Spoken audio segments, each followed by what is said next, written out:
दोस्तों इंदौर के होलकर स्टेडियम में खेले गए ऑस्ट्रेलिया के खिलाफ दूसरे वनडे मुकाबले में आया टीम इंडिया के स्पिन गेंदबाजों का तूफान, जहां पर भारतीय टीम के स्पिन गेंदबाज रविचंद्रन अश्विन और सर जडेजा ने मिलकर अपनी घातक स्पिन गेंदबाजी से कंगारू बल्लेबाजों को जम के कराया नागिन डांस और उड़ाकर रख दिए उनके परकच्चे। और दोस्तों अपनी फिरकी गेंदबाजी के मायाजाल में फंसाते हुए कंगारू बल्लेबाजों का कर दिया पूरी तरह से काम तमाम। तो वही दोस्तों लक्ष्य का पीछा करते हुए टीम इंडिया के विस्फोटक बल्लेबाज सूर्य कुमार यादव और तिलक वर्मा ने अंतिम के ओवरों में आतिशी बल्लेबाजी करते हुए पलट के रख दिया पूरा मैच और नामुमकिन को मुमकिन करते हुए दूसरे वनडे मुकाबले में भी कंगारुओं को उनकी असली औकात दिखाते हुए यदि उन्हें क्रिकेट इतिहास की सबसे शर्मनाक हार। नमस्कार दोस्तों, स्वागत है आपके अपने पसंदीदा क्रिकेट चैनल क्रिक अबोबो में। दोस्तों इस वीडियो में हम आपको भारत और ऑस्ट्रेलिया के बीच 3 वनडे मैचों की सीरीज के दूसरे वनडे मुकाबले की इंदौर के होलकर स्टेडियम में खेले गए पूरे के पूरे रोमांचक मुकाबले की हाईलाइट आपके सामने दिखाने वाले हैं। लेकिन दोस्तों वीडियो में आगे बढ़ने से पहले आप रविचंद्रन अश्विन और जडेजा में से किसे टीम इंडिया का सबसे घातक स्पिन गेंदबाज मानते हैं? अपनी कीमती राय कमेंट सेक्शन में जरूर बताएं। वीडियो पसंद आए तो इसे लाइक करिए और चैनल को अभी कभी सब्सक्राइब करना बिल्कुल भी ना भूलिए। तो दोस्तों जैसा कि आप सभी जानते हैं कि हाल ही में ऑस्ट्रेलिया और टीम इंडिया के साथ 3 वनडे मैचों की रोमांचक सीरीज खेली जा रही है, जहां पर दोस्तों पहले वनडे मुकाबले में टीम इंडिया ने शानदार प्रदर्शन करते हुए कंगारू को 5 विकेट से रौंद दिया था और सीरीज में 1-0 की अजय बढ़त बना रखी है। लेकिन दोस्तों इसके बाद सीरीज का दूसरे वनडे मुकाबला इंदौर के होलकर स्टेडियम में खेला जाता है, जहां पर दोस्तों टीम इंडिया की कमान केएल राहुल के कंधों पर सौंपी गई थी। तो वही दोस्तों ऑस्ट्रेलिया के लिए तेज गेंदबाज पैट कमिंस कप्तानी करते हुए देखे गए थे। दोस्तों इसके बाद दोपहर 1 बजे मुकाबले में टॉस किया जाता है, सिक्का उछाला जाता है और सीधा ऑस्ट्रेलिया के कप्तान कमिंस के पक्ष में जाकर सिक्का गिरता है, जहां पर दोस्तों पैट कमिंस टॉस जीतकर पहले बल्लेबाजी करने का फैसला करते हैं। तो दोस्तों टीम इंडिया के खाते में गेंदबाजी जाती है, जहां पर दोस्तों एक बार फिर से ऑस्ट्रेलिया की पारी की शुरुआत करने के लिए टीम के 2 धाकड़ विस्फोटक ओपनर बल्लेबाज मिशेल मार्श और डेविड वार्नर मैदान पर आते हैं। तो दोस्तों टीम इंडिया के लिए पहले ओवर की गेंदबाजी करने के लिए तेज गेंदबाज मोहम्मद शमी आते हैं, जहां पर दोस्तों पहली ओवर से मिशेल मार्श का विकराल रूप देखने को मिलता है और शमी को टारगेट करते हुए अटैकिंग क्रिकेट खेलते हुए दिखाई देते हैं। और शमी के ओवर की 5वीं 6वीं गेंदों पर 2 करारे चौके उनके बल्ले से देखने को मिलते हैं और इस प्रकार से 1 ओवर की समाप्ति पर ऑस्ट्रेलिया का स्कोर बिना विकेट गंवाए 8 रनों तक पहुंच जाता है। लेकिन दोस्तों इसके बाद दूसरे ओवर की गेंदबाजी करने के लिए टीम इंडिया के तेज गेंदबाज जसप्रीत बुमराह की एंट्री होती है और उनका सामना होता है डेविड वार्नर से, जहां पर बुमराह के द्वारा घातक गेंदबाजी का नजारा पेश किया जाता है और इनस्विंग आउटस्विंग गेंदबाजी करते हुए डेविड वार्नर को बिल्कुल भी हाथ खोलने का मौका नहीं देते हैं और अपने इस ओवर में 3 सिंगल के साथ 3 रन देते हैं। वही दोस्तों इसके बाद दोनों बल्लेबाज अपने हाथ खोलते हुए दिखाई देते हैं और टीम इंडिया के तेज गेंदबाजों पर अटैकिंग क्रिकेट खेलते हुए पूरी तरह से हावी हो जाते हैं। यहाँ पर दोस्तों सबसे पहले मिशेल मार्श का विकराल रूप देखने को मिलता है और हर ओवरों में 1 चौका और सिंगल डबल के साथ अपनी पारी को आगे बढ़ाने का काम करते जाते हैं। तो वही दोस्तों दूसरे छोर से डेविड वार्नर भी उनके साथ कंधे से कंधा मिलाकर चलते हुए दिखाई देते हैं और देखते ही देखते 15 ओवर की समाप्ति पर ऑस्ट्रेलिया का स्कोर बिना विकेट गंवाए 85 रनों तक पहुंच जाता है। दोस्तों इसके बाद 15 ओवर की गेंदबाजी करने आते तेज गेंदबाज जसप्रीत बुमराह,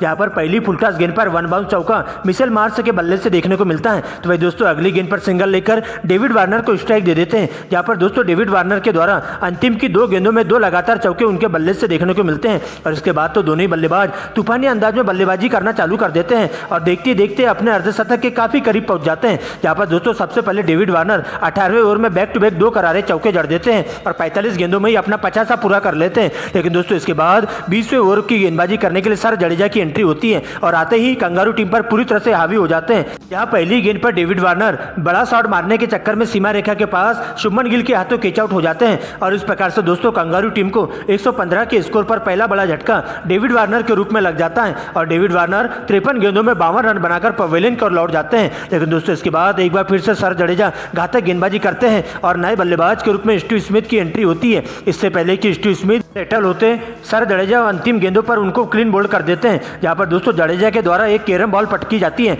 और उस पर स्टीव स्मिथ बिल्कुल भी समझ नहीं पाते हैं और क्लीन बोल्ड होकर बिना खाता खोले ही डगआउट की ओर लौट जाते हैं और इस प्रकार से एक ही ओवर में 2 विकेट लेकर सर जडेजा कंगारू टीम को पूरी तरह से बैकफुट पर ढकेल देते हैं। दोस्तों इसके बाद नए बल्लेबाज के रूप में मार्लस लबुशेन की एंट्री होती है और मिशेल मार्श के साथ मिलकर दोनों बल्लेबाज आगे का मोर्चा संभालते हैं। यहाँ पर दोस्तों दोनों बल्लेबाज तूफानी अंदाज में बल्लेबाजी करते हुए देखे जाते हैं। लेकिन दोस्तों अगली ओवर में आर अश्विन के द्वारा घातक गेंदबाजी की जाती है और 8 रनों के स्कोर पर लबुशेन को क्लीन बोल्ड कर ऑस्ट्रेलिया की टीम को तीसरा बड़ा झटका दे देते हैं। दोस्तों इसके बाद नए बल्लेबाज के रूप में कैमरन ग्रीन की एंट्री होती है, जहां पर दोस्तों आते ही अपने ही अंदाज में बल्लेबाजी करते हुए देखे जाते हैं और मिशेल मार्श के साथ मिलकर कंगारू की टीम की पारी को आगे बढ़ाने का काम करते जाते हैं। जहां पर दोस्तों सबसे पहले मिशेल मार्श अपने ही अंदाज में बल्लेबाजी करते हुए 48 गेंदों में ही अपना 50 पूरा कर लेते हैं। लेकिन दोस्तों इसी बीच एक बार फिर से 25वीं ओवर की गेंदबाजी करने के लिए आर अश्विन की एंट्री होती है, जहां पर दोस्तों पहली गेंद पर रिवर्स स्वीप खेलने के चक्कर में मिशेल मार्श गलती कर बैठते हैं, जहां पर दोस्तों गोली की रफ्तार से तेज केएल राहुल उन्हें स्टंपिंग कर देते हैं और इस प्रकार से दोस्तों मिशेल मार्श 58 रन बनाकर पवेलियन का रास्ता नाप लेते हैं।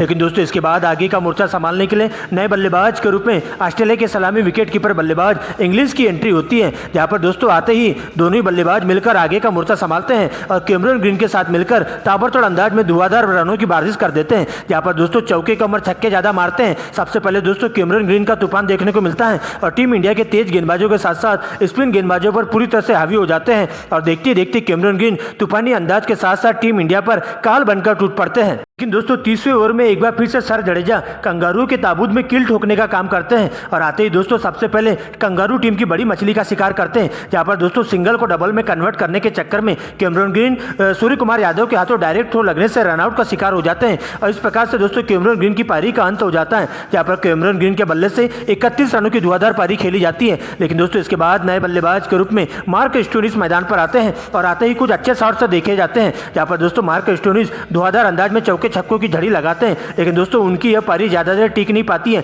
क्योंकि दोस्तों अगले ही पर रविचंद्रन अश्विन उन्हें 29 रनों के स्कोर पर चलता कर देते हैं और इस प्रकार से दोस्तों कंगारू टीम पूरी तरह से लगातार विकेटों के गिरने से मुश्किल में आ जाती है। हालांकि चौथी और पांचवी गेंद पर आर अश्विन को इंग्लिश के द्वारा 2 करारे चौके जड़ दिए जाते हैं, लेकिन दोस्तों अंतिम गेंद पर उन्हें अश्विन के द्वारा अपनी फिरकी के माया जाल में फंसाया जाता है और केएल राहुल के द्वारा घातक तरीके से उन्हें स्टंपिंग करते हुए 45 रनों के निजी स्कोर पर पवेलियन का रास्ता दिखा दिया जाता है। दोस्तों इसके बाद कंगारू टीम का कोई भी बल्लेबाज टीम इंडिया के स्पिन गेंदबाजों का डटकर मुकाबला नहीं कर पाता है और एक के बाद एक सस्ते में अपना विकेट गंवाते हुए पवेलियन का रास्ता दिखाते हुए जाते हैं, जहां पर दोस्तों ताश के पत्तों की तरह बाकी के बल्लेबाज पूरी तरह से ढहते हुए चले जाते हैं और इसके बाद दोस्तों कंगारू टीम के बल्लेबाज सस्ते में अपना विकेट गंवाते हुए सरेंडर कर देते हैं और पूरे 50 ओवर के खेल में 10 विकेट गंवाकर स्कोर बोर्ड पर 295 रन बनाते हैं और टीम इंडिया को इस मुकाबले में जीत हासिल करने के लिए 296 रनों का टारगेट दे दिया जाता है, जहां पर दोस्तों टीम इंडिया की तरफ से रविचंद्रन अश्विन और सर जडेजा के द्वारा घातक गेंदबाजी की जाती है और दोनों ही गेंदबाज 5-5 बल्लेबाजों को आउट करने में सफलता हासिल कर पाते हैं। दोस्तों इसके बाद 296 रनों के लक्ष्य का पीछा करने टीम इंडिया के 2 विस्फोटक युवा बल्लेबाज शुभमन गिल और ऋतुराज गायकवाड़ मैदान पर आते हैं, जिनके कंधों पर टीम इंडिया को ठोस शुरुआत देने की जिम्मेदारी होती है। तो वही दोस्तों ऑस्ट्रेलिया के लिए पहले ओवर की गेंदबाजी करने के लिए कप्तान पेट कमिंस आते हैं, जहां पर उनका सामना होता है ऋतुराज गायकवाड़ से और ओवर की अंतिम गेंद पर फाइन लेग की दिशा में ऋतुराज गायकवाड़ के द्वारा करारा चौका जड़ दिया जाता है और इस प्रकार से टीम इंडिया पहले ओवर में 4 रन बना लेती है। लेकिन दोस्तों इसके बाद दूसरे ओवर में मार्कस स्टोनिस गेंदबाजी करने आते हैं, जहां उनका सामना होता है शुभमन गिल से और शुभमन गिल के द्वारा आती सी बल्लेबाजी की जाती है और ओवर की अंतिम 2 गेंदों में 2 करारे चौके उनके बल्ले से देखने को मिलते हैं। दोस्तों इसके बाद तो दोनों ही बल्लेबाजों का विकराल रूप देखने को मिलता है और अपने अंदाज में बल्लेबाजी करते हुए कंगारू टीम के तेज गेंदबाजों पर पूरी तरह से हावी हो जाते हैं और अटैकिंग क्रिकेट खेलते हुए ताबड़तोड़ अंदाज में मैदान के हर कोने में चौके छक्कों की झड़ी लगा देते हैं और देखते देखते 15 ओवर की समाप्ति पर टीम इंडिया का स्कोर बोर्ड पर 90 रनों तक पहुंच जाता है। 16वें ओवर में एबॉर्ट को टारगेट करते हुए शुभमन गिल पहली ही फुलर लेन गेंद पर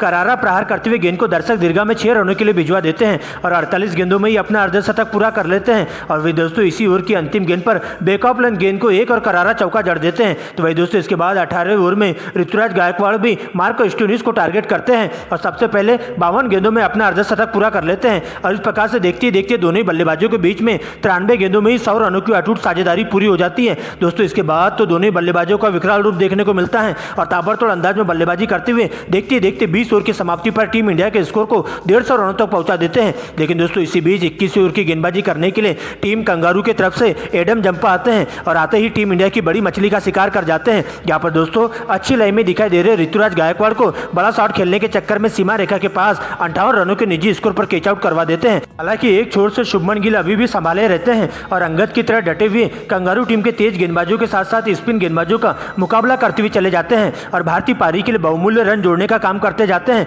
लेकिन दोस्तों दूसरे छोर से नए बल्लेबाज ईशान किशन की एंट्री होती है, जहां पर दोस्तों आते ही शुभमन गिल के साथ लगातार स्ट्राइक को रोटेट करते जाते हैं। स्कोर बोर्ड पर टीम इंडिया के लिए जरूरी रन जोड़ते जाते हैं, जहां पर दोस्तों ईशान किशन के बल्ले से धुआंधार अंदाज में बैक टू बैक 3 करारे चौके देखने को मिलते हैं। लेकिन दोस्तों इसी बीच एक बार फिर से 30 ओवर की गेंदबाजी करने के लिए तेज गेंदबाज मार्क स्टोनिस की एंट्री होती है और आते ही टीम इंडिया की बड़ी मछली का शिकार कर जाते हैं, जहां पर दोस्तों बाउंसर गेंद पटककर ईशान किशन को ललचाते हैं और बड़ा शॉट खेलने के चक्कर में ईशान किशन 18 रनों के निजी स्कोर पर कैच आउट हो जाते हैं। वही दोस्तों इसी ओवर की अंतिम गेंद पर शुभमन गिल भी सीमा रेखा के पास 70 रनों के स्कोर पर कैच आउट हो जाते हैं, जिसके बाद दोस्तों आगे का मोर्चा मोर्चा संभालने के लिए सूर्य कुमार यादव और केएल राहुल मैदान पर आते हैं और आते ही दोनों ही बल्लेबाज धुआंधार अंदाज में बल्लेबाजी करते हुए देखे जाते हैं और देखते देखते 35 ओवर की समाप्ति पर टीम इंडिया का स्कोर 3 विकेट के नुकसान पर 180 रनों के पास पहुंच जाता है। लेकिन दोस्तों लगातार बढ़ रहे स्ट्राइक रेट को देखते हुए सूर्य कुमार यादव 5वें गेयर में बल्लेबाजी करना शुरू कर देते हैं और चौके छक्कों की झड़ी लगा देते हैं और ताबड़तोड़ अंदाज में बल्लेबाजी के साथ साथ कंगारू गेंदबाजों की पूरी तरह से हवा टाइट करके रख देते हैं और इस प्रकार से सूर्य कुमार यादव मात्र 28 गेंदों में ही अपना 50 पूरा कर लेते हैं। वही दोस्तों दूसरे ओर से केएल राहुल भी उनका बखूबी साथ देते हुए चलते हैं। लेकिन दोस्तों इसी बीच 45 ओवर की गेंदबाजी करने के लिए कंगारू टीम के स्पिन गेंदबाज एडम जंपर की एंट्री होती है और आते ही केएल राहुल को अपना शिकार बनाते हैं, जहां पर दोस्तों केएल राहुल 35 रनों के निजी स्कोर पर कैच आउट होकर पवेलियन का रास्ता नाप लेते हैं। दोस्तों इसके बाद सूर्य कुमार यादव का साथ देने के लिए नए बल्लेबाज के रूप में बाएं हाथ के विस्फोटक बल्लेबाज तिलक वर्मा की एंट्री होती है, जहां पर दोस्तों टीम इंडिया 45 ओवर की समाप्ति पर अपने 4 विकेट गंवाकर 230 रन स्कोर बोर्ड पर टांग देती है। और दोस्तों अंतिम के 5 ओवरों में इस मुकाबले में जीत हासिल करने के लिए टीम इंडिया को पूरे 66 रनों की जरूरत होती है, जहां पर दोस्तों सूर्य कुमार यादव के द्वारा आतिशी बल्लेबाजी का नजारा पेश किया जाता है। और वही दोस्तों तिलक वर्मा भी धुआंधार अंदाज में बल्लेबाजी करते हुए एडम जंपा को पूरी तरह से टारगेट करते हैं, जहां पर दोस्तों 48 ओवर में तिलक वर्मा 2 छक्के और 2 चौकों की मदद से 20 रन कूट देते हैं। तो वही दोस्तों 49वें ओवर में सूर्या भी 2 छक्के और 2 चौकों के साथ 20 रन कूट देते हैं। दोस्तों इसके बाद अंतिम की 6 गेंदों में 16 रनों की दरकार होती है, जहां पर दोस्तों कमिंस को टारगेट करते हुए सूर्य कुमार यादव अंतिम की 4 गेंदों में लगातार 4 चौके जड़कर 16 रन बटोर लेते हैं। और इस तरह से टीम इंडिया दूसरे रोमांचक वनडे मुकाबले को 6 विकेट से जीतकर सीरीज में 2-0 की अजय बढ़त हासिल कर लेती है।